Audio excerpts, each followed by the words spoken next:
মিকা ১। প্রভুর বাক্য মিকার কাছে এল। এটা ছিল যোথম, আহস এবং হিশকিয় এই রাজাদের রাজত্বের কাল। এরা ছিলেন জিহুদার রাজা। মিকা ছিলেন মোরেষ্টিয়ের বাসিন্দা। শমরিয়া এবং জেরুসালেমের সম্বন্ধে মিকার এই দর্শন হয়েছিল। ওহে লোকেরা, তোমরা শোন। পৃথিবী এবং পৃথিবীর সমস্ত জিনিস, তোমরা শোন। আমার প্রভু সদাপ্রভু তার পবিত্র মন্দির থেকে আসবেন।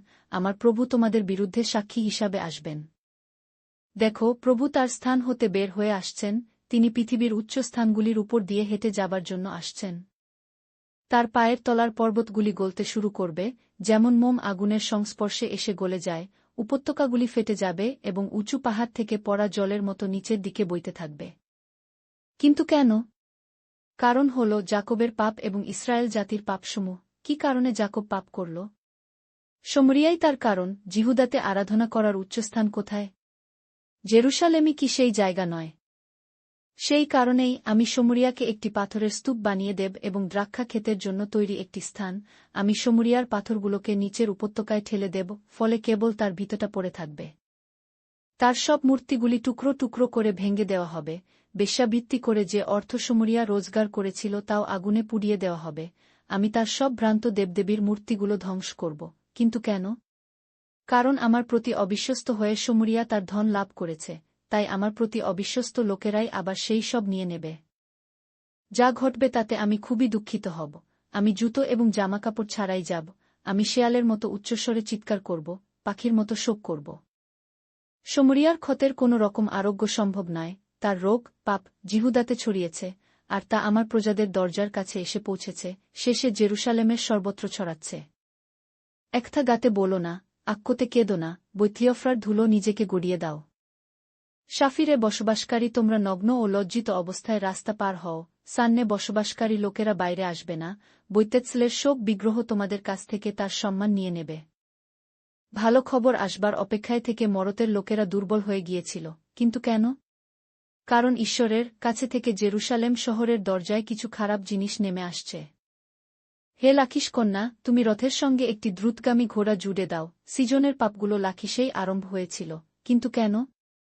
কারণ তুমি ইসরায়েলের পাপের পথই অনুসরণ করেছ। সেজন্য তুমি বিদায়ী উপহারগুলো অবশ্যই মোরেশেতকাতকে দেবে। অক্কিবের বাড়িগুলো ইসরায়েলের রাজাদের প্রতারিত করবে।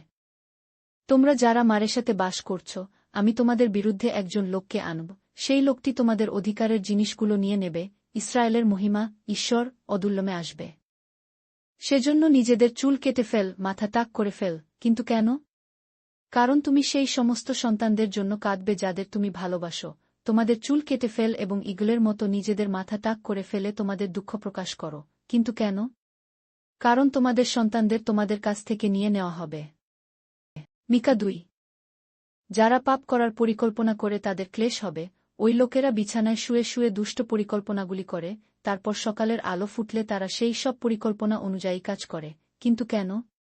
কারণটা সহজ, তারা যেটা চাইছে সেটা করবার ক্ষমতা তাদের আছে। মাঠগুলো তাদের দরকার হয়, সেজন্য তারা সেগুলি নিয়ে নেয়া। তাদের বাড়ির দরকার হয়, তাই তারা সেগুলি নিয়ে নেয়া। তারা কোনো একটা লোককে ঠকিয়ে তার বাড়িটা নিয়ে নেয়, আবার একটা লোককে ঠকিয়ে তার জমি নিয়ে নেয়া। সেজন্য প্রভু এই কথাগুলো বলেছেন, দেখো, আমি এই পরিবারের বিরুদ্ধে অমঙ্গলের চিন্তা করছি। তোমরা নিজেদের রক্ষা করতে ব্যর্থ হবে, তোমাদের অহংকার করা বন্ধ হবে। কেন? কারণ খারাপ সময় আসছে। তখন লোকে তোমাদের বিষয় নিয়ে গান করবে, তারার এই দুঃখের গানটি গাইবে, আমাদের সর্বনাশ হয়ে গেছে।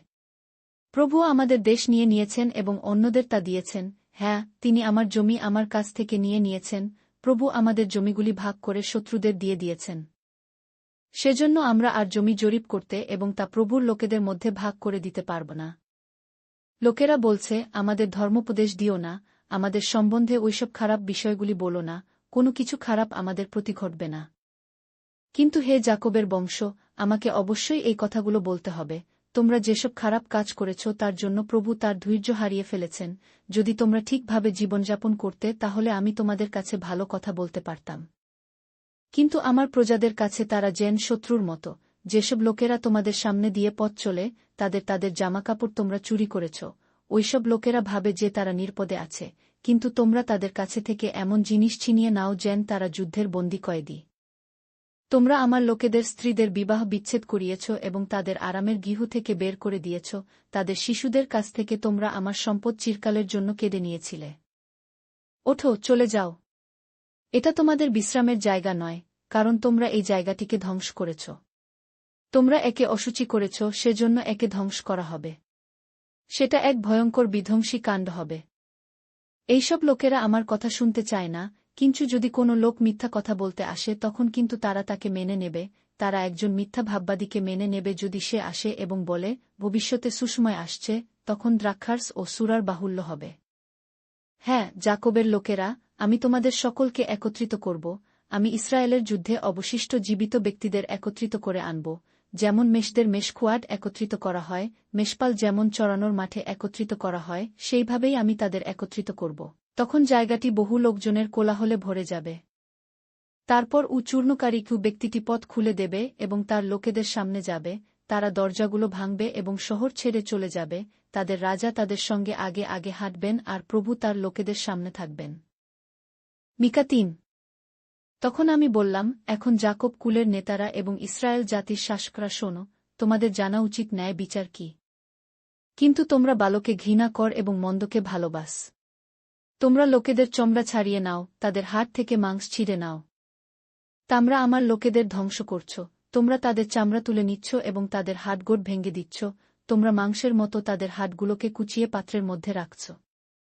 সেই জন্য তোমরা প্রভুর কাছে প্রার্থনা করতে পারে, কিন্তু তিনি তোমাদের উত্তর দেবেন না, না, প্রভু তোমাদের কাছ থেকে তার মুখ লুকোবেন। কিন্তু কেন? কারণ তোমরা অন্যায় কাজ করছ।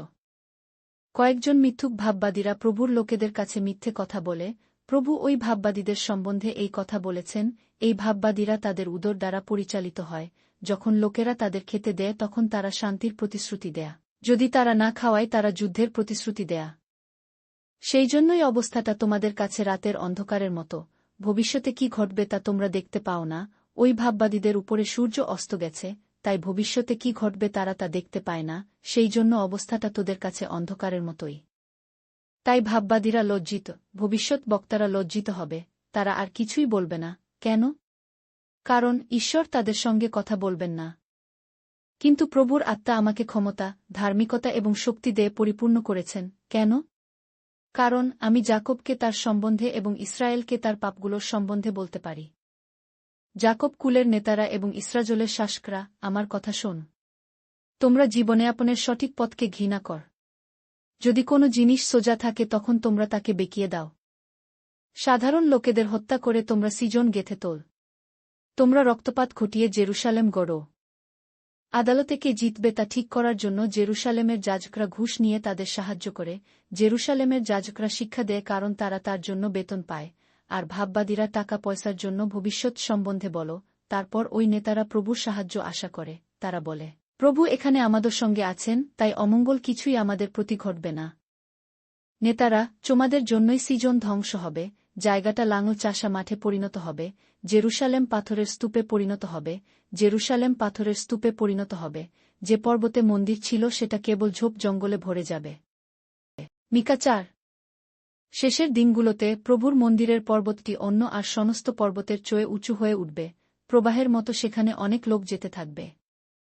সমস্ত জাতির লোকেরা সেখানে যাবে, তারা বলবে, এসো, চলো যাকবের ঈশ্বরের মন্দিরে যাওয়া যাক। তখন ঈশ্বর তার জীবনযাপনের শিক্ষা আমাদের দেবেন এবং আমরা তাকে অনুসরণ করব, ঈশ্বরের বিধিগুলি। হ্যাঁ, প্রভুর বার্তা জেরুসালেমে সিজন পর্বতের উপরেই শুরু হবে এবং পৃথিবীর সব জায়গায় ছড়িয়ে যাবে।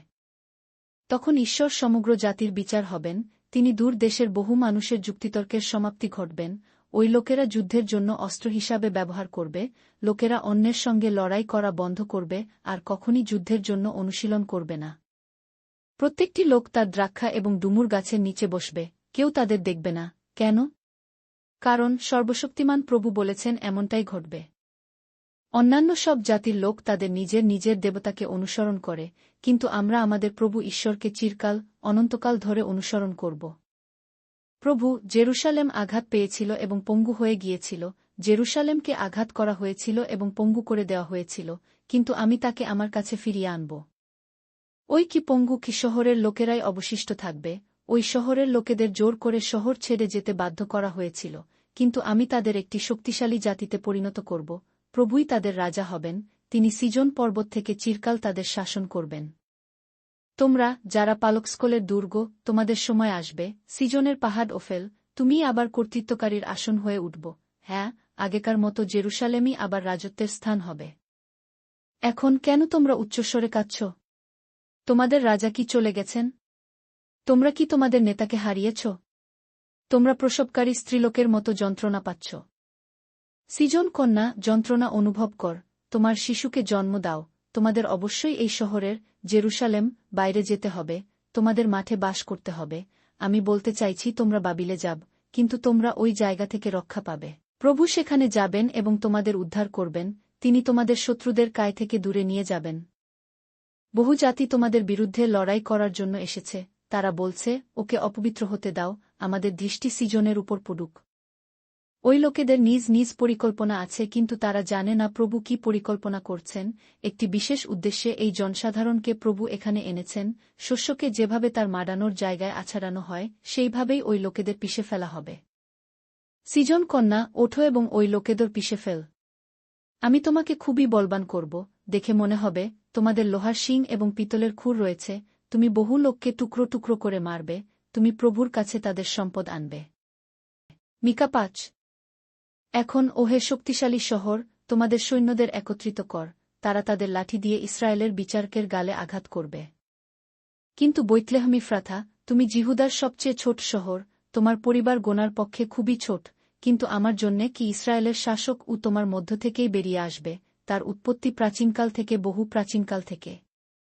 অতএব যতদিন না ওই স্ত্রীলোকটি তার শিশু, প্রতিশ্রুত রাজাকে জন্ম দেয়, ততদিন প্রভু তার লোকেদের ছেড়ে দেবেন, তাদের বাকি ভাইয়েরা ইসরায়েলের লোকেদের কাছে ফিরে আসবে।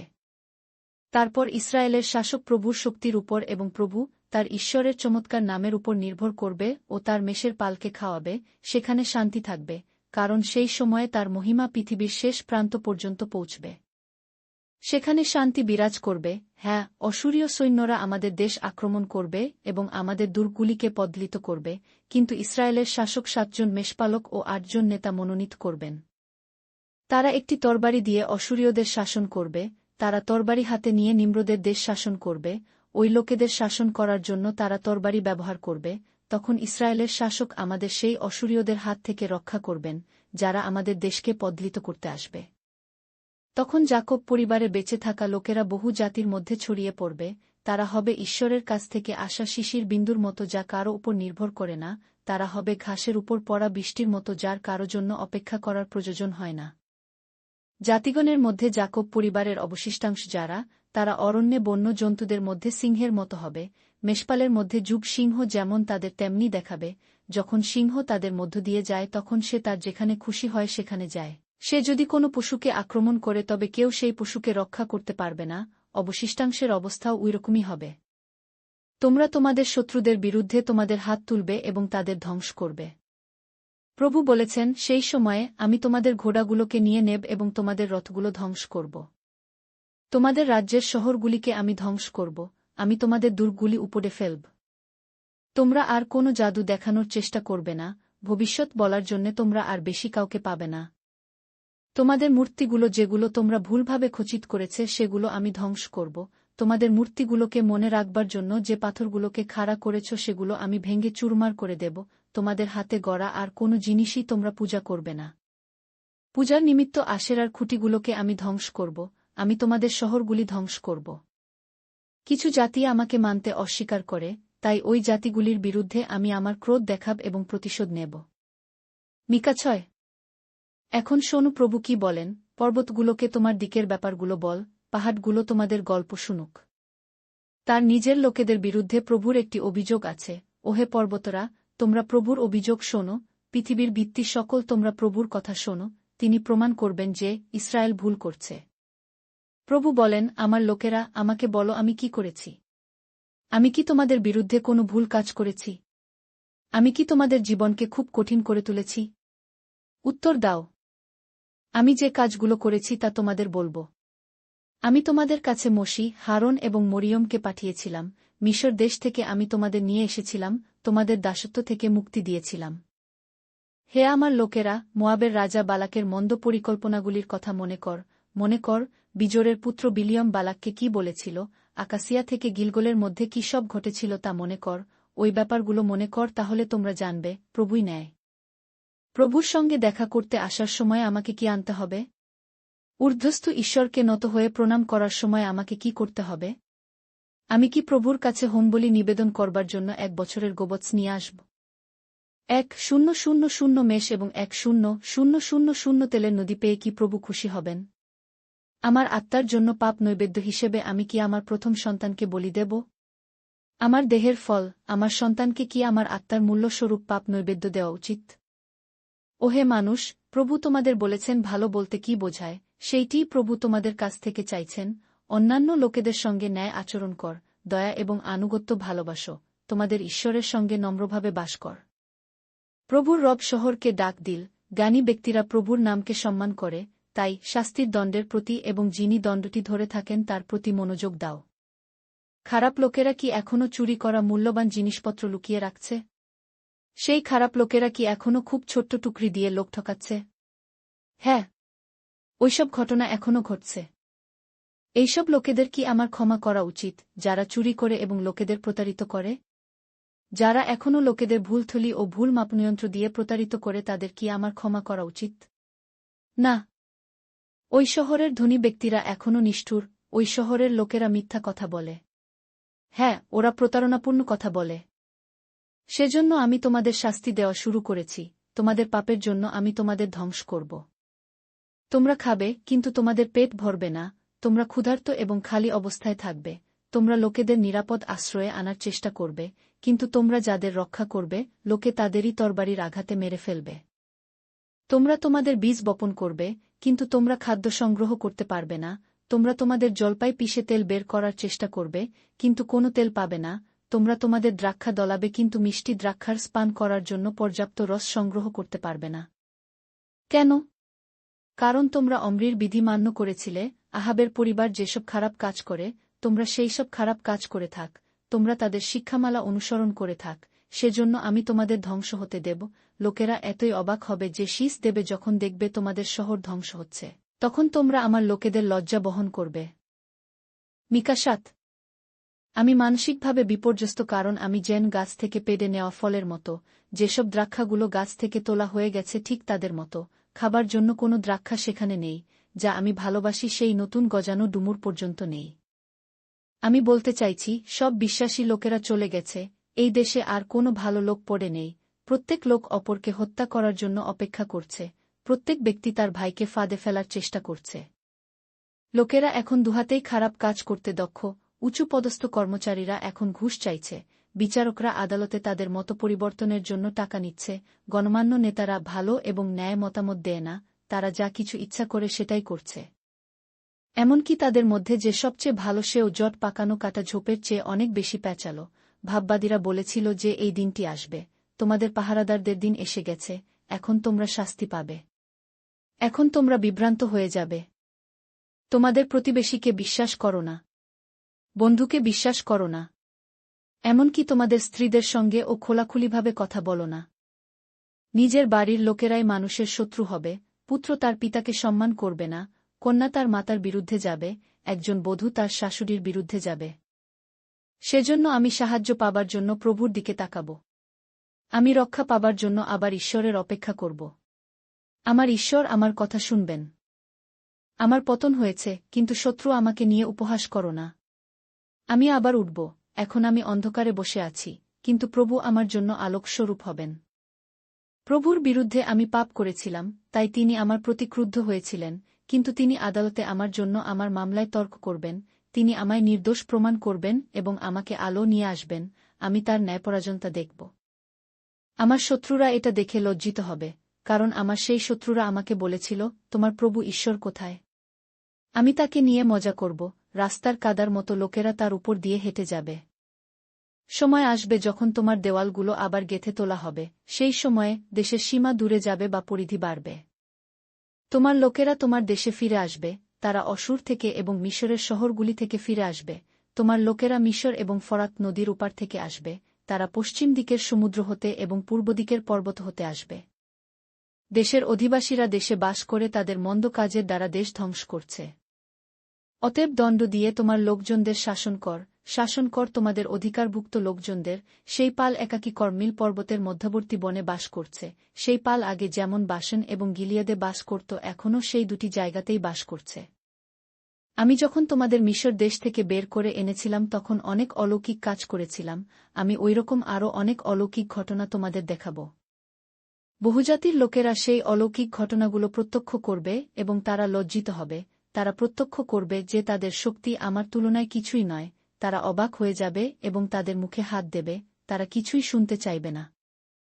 সাপের মতো তারা ধুলোতে বুকে ভর দিয়ে যাবে, তারা ভয়ে কাঁপবে, তারা কীট-পতঙ্গদের মতো তাদের গর্ত থেকে মাঠে বেরিয়ে আসবে এবং আমাদের প্রভু ঈশ্বরের কাছে এসে তারা তোমাদের ভয় ও সম্মান করবে। তোমার মতো ঈশ্বর আর কোথাও নেই, তুমি লোকেরা অপরাধ হরণ কর, যেসব লোক বেঁচে গেছে তাদের ঈশ্বর ক্ষমা করেন, তিনি চিরকালের জন্য রাগ করে থাকবেন না, কারণ তিনি বিশ্বস্ত থাকতে ইচ্ছা করেন।